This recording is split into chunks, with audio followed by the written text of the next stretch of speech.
സമരം നിർത്തുകയുള്ളൂ. അതിനുവേണ്ടിയും നമ്മളത് കൊടുത്തുകൊണ്ട് നമ്മുടെ സംഘടനയെ നയിച്ചുകൊണ്ടിരിക്കുന്നു. പ്രിയമുള്ളവരെ, അതുകൊണ്ട് നമ്മുടെ സമരം 8ാം ദിവസം എത്തിച്ചേർന്നിരിക്കുന്നു. മുഴുവൻ മാധ്യമങ്ങളും നമ്മുടെ സമരത്തെ ഈ സമരത്തിന്റെ ന്യായയുക്തതയാണ്. മറ്റാരെയും കണ്ടിട്ടില്ല.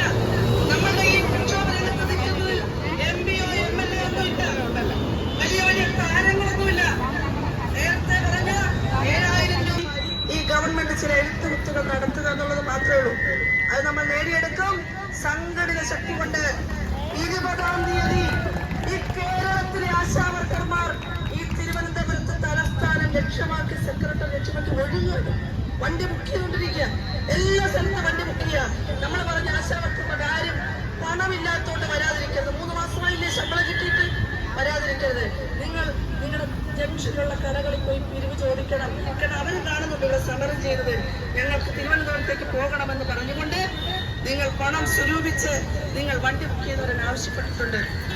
അങ്ങനെ വരുവാനുള്ള ചില സഹായങ്ങളും ഒക്കെ സംഘടന ചെയ്തുകൊണ്ടിരിക്കുകയാണ്. കാര്യവകുപ്പ് പറയട്ടെ.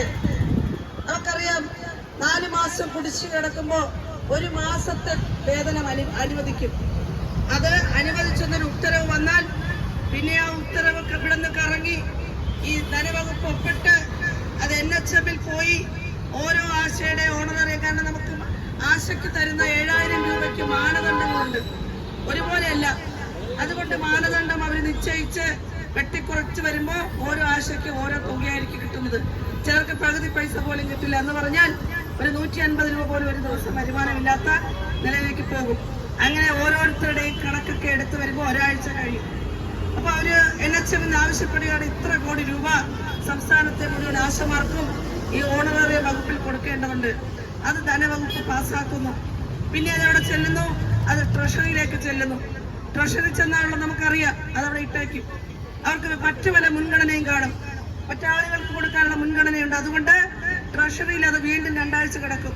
ആ ദിവസങ്ങൾ മുഴുവൻ നമ്മുടെ സംഘടനയുടെ ഭാരവാഹികൾ, നേതാക്കൾ ഈ ഡയറക്ടറേറ്റിലും ട്രഷറിയിലും ഈ സെക്രട്ടറിയടുത്ത് കയറി നടക്കുക. ഓരോ ദിവസവും ഈ ഫയൽ നനക്കാൻ. അങ്ങനെ അവിടെ അത് കിടന്ന് അവസാനം ട്രഷറിയിൽ പാസ്സായി അത് സംസ്ഥാന ബാങ്കിലേക്ക് വന്ന് പിന്നെ ജില്ലകളിലെ ബാങ്കിലേക്ക് വരുമ്പോൾ 20-25 ദിവസം എടുക്കും.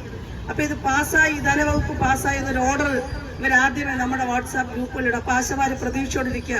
വൈകുന്നേരം കിട്ടുമോ, നാളെ കിട്ടുമോ, സദാസമയം ഫോണിൽ മെസ്സേജ് നോക്കുകയാണ്. എന്നിട്ട് നമ്മുടെ ഗ്രൂപ്പിലെല്ലാം കരച്ചിലാണ്.